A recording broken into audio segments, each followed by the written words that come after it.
ജപ്തി നടപടിക്കിടെ ആത്മഹത്യ ചെയ്ത വീട്ടമ്മയുടെ മൃതദേഹവുമായി SNDP യോഗം പ്രവർത്തകർ നെടുങ്കണ്ടം സൗത്ത് ഇന്ത്യൻ ബാങ്കിന് മുമ്പിൽ പ്രതിഷേധിച്ചു.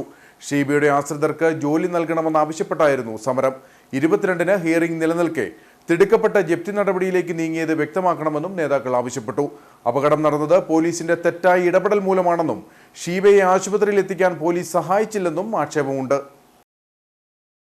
കഴിഞ്ഞ ദിവസമാണ് നെടുങ്കണ്ടം സ്വദേശിയായ ഷീബ ദിലീപ് ജപ്തി നടപടിക്കിടെ സ്വയം തീ കൊളുത്തിയത്.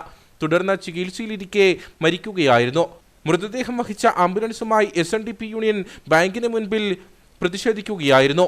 ഷീബ ദിലീപിന്റെ കുടുംബം ഭൂമി വാങ്ങിയപ്പോൾ 15 ലക്ഷം രൂപയാണ് വായ്പ നിലനിന്നിരുന്നതെന്നും അത് 66 ലക്ഷം രൂപയിൽ അധികമായത് എങ്ങനെയാണെന്ന് ബാങ്ക് വ്യക്തമാക്കണമെന്നും SNDP Nedumkandam union president Saji Parambath ആവശ്യപ്പെട്ടു.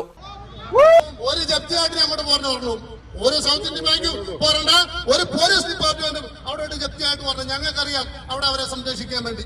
നിങ്ങളെല്ലാം ജപ്തിയായിട്ട് അടുത്ത ദിവസം സൗത്ത് ഇന്ത്യൻ ബാങ്കുകാരൊക്കെ കടന്നു പോവാം, ഞങ്ങൾക്ക് നോക്കാം, ബലാബലം നോക്കാം. അതുകൊണ്ട് രണ്ടാമതായുള്ള ഒരു കാര്യം, ബാങ്കിന്റെ നടപടികൾ ഒരു രീതിയിലും മുമ്പോട്ട് കളയാൻ പറ്റില്ല. ഈ ഷീബ ദിലീപിന്റെ ആശ്രിതരായ ഒരു കുട്ടിക്കെങ്കിലും പണി കൊടുക്കാൻ സൗത്ത് ഇന്ത്യൻ ബാങ്ക് തയ്യാറായേ മതിയാകത്തുള്ളൂ. ഒരു ജീവനാണ് നിങ്ങൾ വിലക്ക് വാങ്ങിച്ചിരിക്കുന്നത്.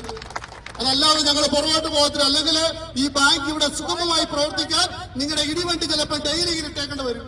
ഹിയറിംഗിന് സമയം നിലനിൽക്കെ പോലീസിന്റെ സഹായത്തോടെ തിടുക്കപ്പെട്ട ജപ്തി നടപടി സ്വീകരിക്കുകയായിരുന്നുവെന്നാണ് ആക്ഷേപം.